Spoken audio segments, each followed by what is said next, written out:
గురువుగారు, కొన్ని ముఖ్యమైన వస్తువులు, ఉదాహరణకి నూనె, ఉప్పు, పెరుగు, పాలు, మిరపకాయలు, ఇలాంటివి ఒకరి చేతి నుంచి మరొక చేతికి అందించకూడదు అని అంటారు. ఎందుకు?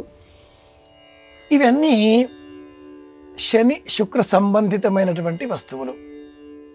కొన్ని చంద్ర సంబంధితమైనవి కూడా. ఉప్పు చంద్ర సంబంధితం, నూనె శని సంబంధితం, మిరపకాయలు శుక్ర సంబంధితం. గ్రహదోషాలను నివారణ చేసే నిమిత్తమై ప్రాచీనులు ఈ వస్తువులను దానం ఇవ్వాలి అన్నారు. అయితే ఈ వస్తువులను ఒకరి చేతి నుంచి ఒకరు ఇలా తీసుకోకూడదు. పాలు కూడా చంద్ర వస్తువు, చంద్ర సంబంధితం. శని చంద్రుడు కలయిక దంపతుల మధ్య వియోగాన్ని సూచిస్తుంది, ముహూర్త లక్షణంలో ఒకటి. అలాగే శని శుక్రుల కలయిక విపరీతమైనటువంటి ఇబ్బందులను కలిగిస్తుంది. దాంపత్య ధర్మానికే బీటలు పారే విధంగా ఉంటుంది ఈ శని శుక్రుల కలయిక. ప్రమాదకరం అని కూడా జ్యోతిషం చెబుతూ ఉంటుంది. ఇలాంటి నేపథ్యంలో ఈ వస్తువులను ఒకరి చేతిలో నుంచి ఒకరు ఇలా తాకి తీసుకోకూడదు. తాకి తీసుకోవలసినవి నువ్వులు బెల్లం మిశ్రమం మాత్రమే. పాలు కూడా మనం డబ్బిచ్చి షాప్కి వెళ్ళి తీసుకుంటూ ఉంటాం. పాల ప్యాకెట్లలో వస్తాయి పాలు, అలా చేతికి ఇచ్చేస్తూ ఉంటారు వాళ్ళు. ఇలా మనం చేతిలోంచి చేతికి పుచ్చుకుంటూ ఉంటాం. పాలు ఒకరి చేతిలోంచి ఒకరికి అందిస్తే తగువ ఏర్పడుతుంది అంటుంది శకున శాస్త్రం. గ్లాసులో పోసిన పాలు ఇలా అందిస్తే కూడా తాగడానికో, కప్పు సాసల్లో కూడా అందిస్తే కూడా తాగడానికో తీసుకోకూడదు, కింద పెట్టండి అనాలి.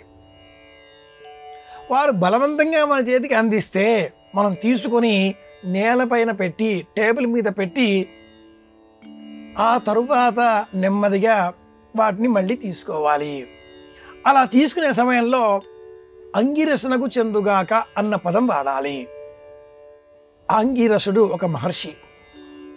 దానం తీసుకున్నా, దానం ఇచ్చినా అందులో వచ్చే గుణాన్ని దోషం అయినప్పుడు తీసుకునే స్వభావం అతడికే ఉంటుంది. అంగిరసోభై సత్రమాసత ఆంగీరస ప్రతిగృహాతు అని వేదం చెప్పే ధర్మశాస్త్ర నియమం. ఇలాంటివి ముఖ్యంగా పాలు ఎక్కడికైనా మనం వెళితే చేతికి ఇస్తారు, తాగండి అనేసేసి కింద పెట్టేయాలి. ఆంగీరసుడికి చెందుగాక, ఆ తర్వాత మనం తీసుకోవచ్చు, దోషం రాదు. చిన్న ఉదాహరణ ఆధునికంగా మనం చెప్పుకుంటే, ఏదో ఒక విద్యుత్ కంపెనీకి సంబంధించిన విషయం. ఒక వ్యక్తి ఆ విద్యుత్తు ప్రవహించేటటువంటి చోట పొరపాటుగా చేయి తాకించాడు. అతడికి విద్యుత్తు సంక్రమించింది.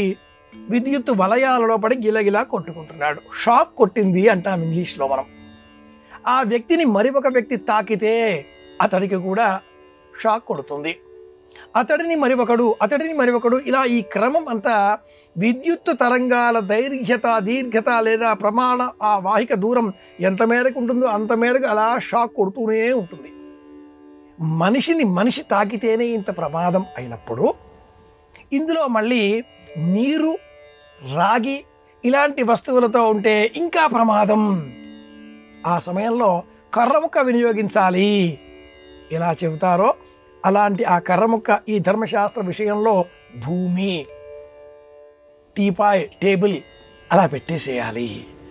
పాలు, ఉప్పు, నూనె ఇలాంటి పదార్థాలు ఏవి కూడా ఒకరి చేతిలో నుంచి ఒకరు తీసుకోకూడదు. ఇది లక్షణం.